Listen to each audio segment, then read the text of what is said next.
वो अब आपको सबको जेल में डालेंगे। एक एक करके सबका नंबर आएगा, सबका नंबर आएगा एक एक करके। कम से कम 8 से 10 महीने जेल में जाने के लिए तैयार रहना पड़ेगा। तो अगर किसी के मन में डर है, अगर किसी के मन में डर है तो आम आदमी पार्टी छोड़ देना। आपके पास प्रूफ नहीं है, आपने केजरीवाल के पीछे हाथ धो के पड़े हैं। देखो, ईडी सिर्फ विपक्ष के ऊपर क्यों है? पक्ष का कोई भी एक आदमी नहीं है। जो भी उन्होंने किया है ना, वो गलत किया है। इसका जवाब है ना, वो जनता वोट से ही देगी। मुझे एक चीज तो दिखा दो जो प्रूव करके दिखाएगा उसने बनाया क्या। मोदी जी ने जानबूझ किया है ताकि आप पार्टी को खत्म किया जा सके। आज तक न्यूज में जब से देख रहा हूँ ना, केजरीवाल के सभी, केजरीवाल सरकार के सभी नेता जेल में मिलेंगे, लेकिन बीजेपी का एक भी नेता नहीं मिलेगा। नमस्कार दोस्तों, शार्प रिपोर्टर के यूट्यूब मंच पर आपका स्वागत है।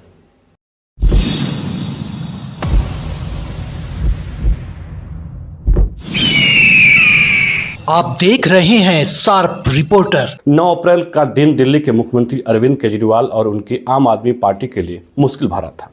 आबकारी घोटाले से संबंधित मनी लॉन्ड्रिंग के आरोप में न्यायिक हिरासत में तिहाड़ जेल में बंद दिल्ली के मुख्यमंत्री अरविंद केजरीवाल की गिरफ्तारी को चुनौती देने वाली याचिका की सुनवाई चल रही थी। माना जा रहा था कि जिन आधारों पर आम आदमी पार्टी के नेता संजय सिंह की 6 महीने बाद ही सही जमानत मंजूर हो गई, ठीक उन्हीं आधारों पर सीएम केजरीवाल की भी जमानत मंजूर हो सकती है। लेकिन शाम होते होते जब फैसला आया तो केजरीवाल के वकील की दलीलों को खारिज करते हुए दिल्ली हाईकोर्ट ने उनकी जमानत नामंजूर कर दिया, बल्कि ईडी द्वारा गिरफ्तारी को भी वैध करार दिया। वैसे भी संजय सिंह की जमानत के समय कोर्ट ने आगाह किया था कि जमानत की ये शर्तें भविष्य के लिए कोई नज़ीर नहीं। इसी के साथ स्पष्ट हो गया कि आम आदमी पार्टी के संयोजक सीएम केजरीवाल को देश में चल रहे लोकसभा चुनाव होने तक तिहाड़ जेल में ही रहना पड़ सकता है, जिसको लेकर आम आदमी पार्टी के नेता संजय सिंह ने एक प्रेस कॉन्फ्रेंस भी किया। उन्होंने मोदी सरकार पर आरोप लगाते हुए कहा कि यह आज़ाद हिंदुस्तान का सबसे बड़ी राजनीतिक साजिश जिसे भाजपा ने आम आदमी पार्टी के खिलाफ रची है, वह उसके बढ़ते जनाधार और 10 साल में ही राष्ट्रीय पार्टी के दर्जे से बौखला गई है।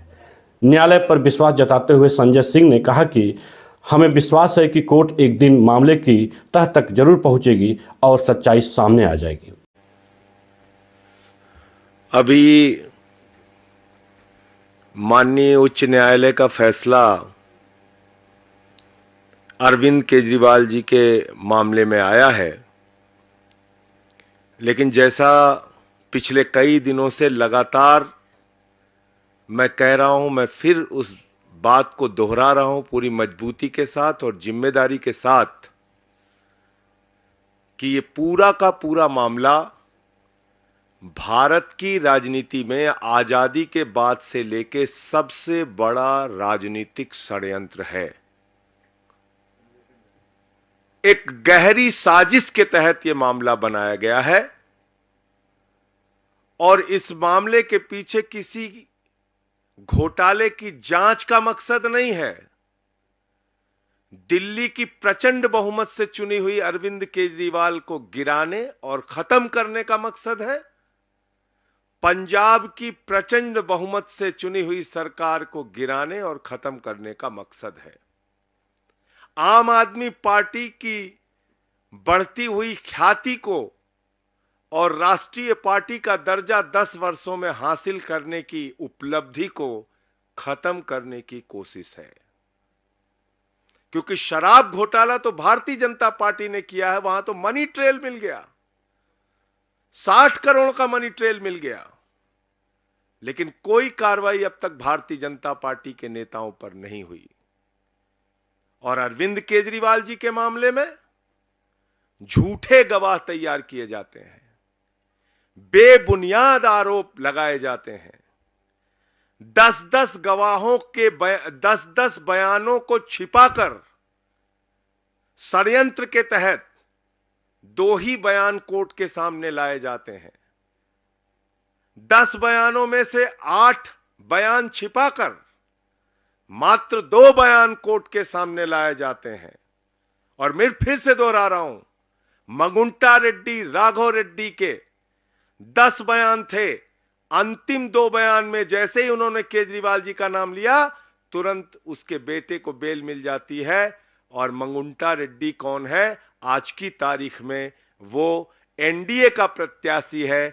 आंध्र प्रदेश में नरेंद्र मोदी जी की तस्वीर लगा के वोट मांग रहा है, जिसके ऊपर भारतीय जनता पार्टी और ईडी ने शराब घोटाले का आरोप लगाकर उसकी जांच शुरू की थी। केजरीवाल की गिरफ्तारी को चुनौती देने वाली याचिका को खारिज करते हुए कोर्ट ने केजरीवाल के वकील की दलीलों और तर्कों को जिस तरह से खारिज कर दिया, वह भविष्य के लिए किसी भी मुख्यमंत्री को नजीर की तरह देखना होगा। जमानत को लेकर केजरीवाल के वकील के तर्कों पर हाईकोर्ट का क्या निर्णय रहा, उसे सुनना बेहद गंभीर होगा। इसे आप भी सुने। केजरीवाल के वकील ने क्या दलील दी?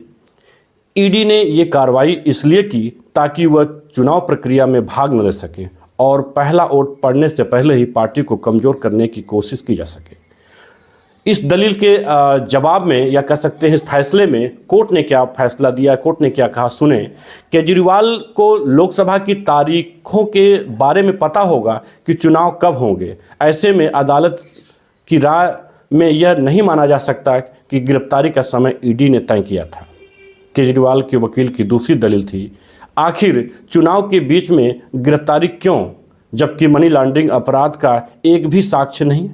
कोर्ट ने कहा, आरोपित की गिरफ्तारी व रिमांड की जांच चुनाव के समय के बजाय कानून के अनुसार की जानी चाहिए।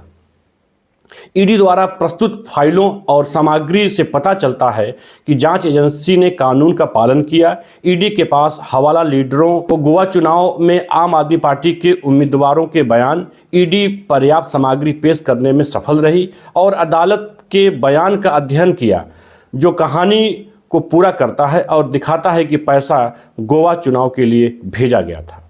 केजरीवाल के वकील की दलील, आरोपित राघव मंगूटा ने सरकारी गवाह बनकर मेरे खिलाफ बयान दिया और फिर उसे जमानत मिली। ये पूरी तरह से गलत और कानून का उल्लंघन है। इसके जवाब में कोर्ट ने क्या कहा, सरकारी गवाह संबंधित कानून 1 साल से नहीं है बल्कि 100 साल से भी ज़्यादा पुराना है। यह नहीं कहा जा सकता कि इसे वर्तमान याची यानी केजरीवाल को फंसाने के लिए बनाया गया था। वर्तमान मामले में कई बयानों के बीच राघव और शरद रेड्डी के बयान हैं, जो पीएमएलए के साथ ही सीआरपीसी की धारा 164 के तहत दर्ज किए गए थे। ऐसे में सरकारी गवाह के बयान दर्ज करने के तरीके पर संदेह करना न्यायालय और न्यायाधीश पर आक्षेप लगाना होगा। केजरीवाल के वकील की अगली दलील, अब सरकारी गवाह सत्ताधारी दल की तरफ से चुनाव में उम्मीदवार हैं और उन्होंने इलेक्टोरल बॉन्ड के जरिए भाजपा को चंदा दिया है। ये पूरी तरह से पक्षपात है। इस दलील के काउंटर में कोर्ट ने क्या कहा कि कौन किसे चुनाव लड़ने के लिए टिकट देता है या कौन किसे चुनावी बॉन्ड देता है, यह देखना इस अदालत का काम नहीं है। केजरीवाल के वकील की अगली दलील, मुझे पहला सम्मन अक्टूबर 2023 में और 9वां सम्मन 16 मार्च 2024 को भेजा गया। मैंने सभी के जवाब दिए और वीडियो कॉन्फ्रेंसिंग के माध्यम से पूछताछ में शामिल होने की पेशकश भी की थी। इस दलील के बाबत कोर्ट ने क्या कहा? कोर्ट ने कहा, यह दलील खारिज की जाती है कि केजरीवाल से वीसी के जरिए पूछताछ की जा सकती थी। यह तय करना आरोपित का काम नहीं है कि जांच कैसे की जानी है। यह आरोपित की सुविधा के मुताबिक नहीं हो सकता। मुख्यमंत्री सहित किसी के लिए भी कोई विशेषाधिकार नहीं हो सकता है। यह कोर्ट ने बिल्कुल सीधे तौर पे कहा। केजरीवाल के वकील की अगली दलील थी, बिना किसी जांच, गवाही या साक्ष्य गिरफ्तारी की गई। कोर्ट ने इस बाबत कहा, ईडी द्वारा एकत्र की गई सामग्री से पता चलता है कि केजरीवाल ने षड्यंत्र रचा था और अपराध की आय के उपयोग और छिपाने में सक्रिय रूप से शामिल थे। ईडी के मामले में यह भी पता चलता है कि निजी तौर पर आप संयोजक के तौर पर भी षड्यंत्र में शामिल थे।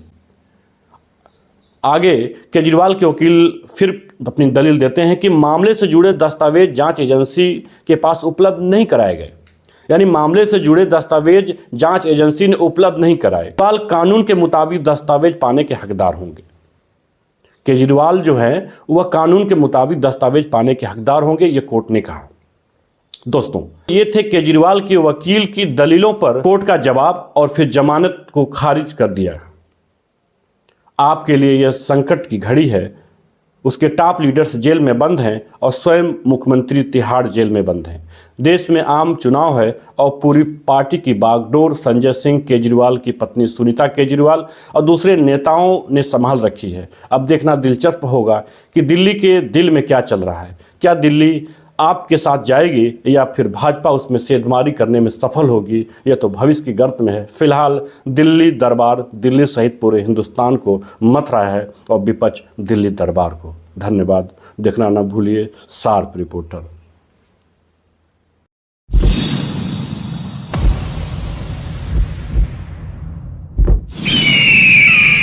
आप देख रहे हैं शार्प रिपोर्टर।